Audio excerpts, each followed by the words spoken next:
ვიდეოები არის კომპილაცია, ნაკრები, მოჭრილი, დაჭრილი. ჩვენ ვერ ვნახეთ ის, რასაც ბრალდების დადგენილებაში პროკურორი უთითებს.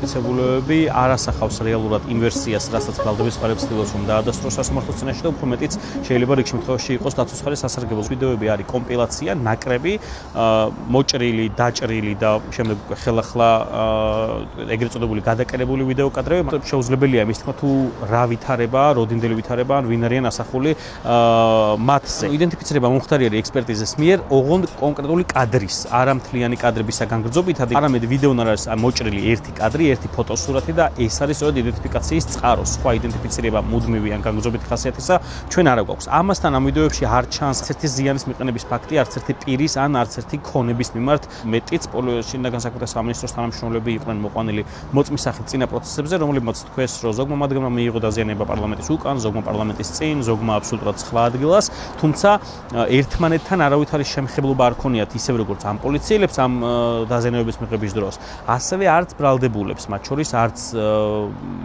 აქამდე პერიოდში და არც მას შემდეგ პერიოდში, მათ ერთმანეთი გაიცნეს დაკავების დროს. ის რომ ბრალდებულები თუნდაც ორი მათგანი შეიძლება რომელიმე კაცი ერთად იყვნენ, ცხადია ეს არ გულისხმობს ჯგუფურ მოქმედებას არც შემთხვევაში. იმ უხლით კვალიფიკაციისთვის, რაც მათ წარდგენილი აქვს და რასაც ედავება პროკურატურა, აუცილებელი არა ის, რომ ეს ადამიანები ერთ სივრცეში ნამყოფები იყვნენ ოდესმე. ეს ადამიანები შეიძლება ბევრგან ყოფილან ერთად, შეიძლება, არ ვიცი, გასართობ ცენტრში იყვნენ ერთად, ზოოპარკში იყვნენ, პარკში იყვნენ ერთ და იგივე დროს, შეიძლება ავტობუსში მოხვდნენ ერთად. ხო, ეს არ არის ბუნებრივია ჯგუფრობის დამადასტურებელი მტკიცებულება, ჯგუფრობას ადასტურებს კოორდინაცია და ინფორმაციის გაცვლა, გამოსვლა მონაწილეებს შორის, რაც ამ შემთხვევაში არ არის. ჩვენ დარწმუნებული ვართ, რომ ვერც იქნება არც ერთი სატელეფონო ზარი, არც ერთი მესიჯი, არც ერთი კომუნიკაციის არხით არ არსებობს, რაც დაადასტურებდა ამ ადამიანების შემხნელობას ერთმანეთთან. ჩვენ ვნახეთ ის, რასაც მთელი პროცესების განმავლობაში ვიძახით და პოლიციელი მოწმე როგორ იტყუებოდა და დადასტურდა, ეს იყო ის, რომ პოლიციელმა მოწმემ თქვა, რომ ნიკოლოზ ჯავახიშვილი ისროდა ფეერვერკს პოლიციის მიმართულებით, ხოლო მოსამართლეს თავად მიუთითეს შეეხედა პირს, რომელსაც ნიკოლოზ ჯავახიშვილი მოიაზრებენ და დადასტურებული არ არის.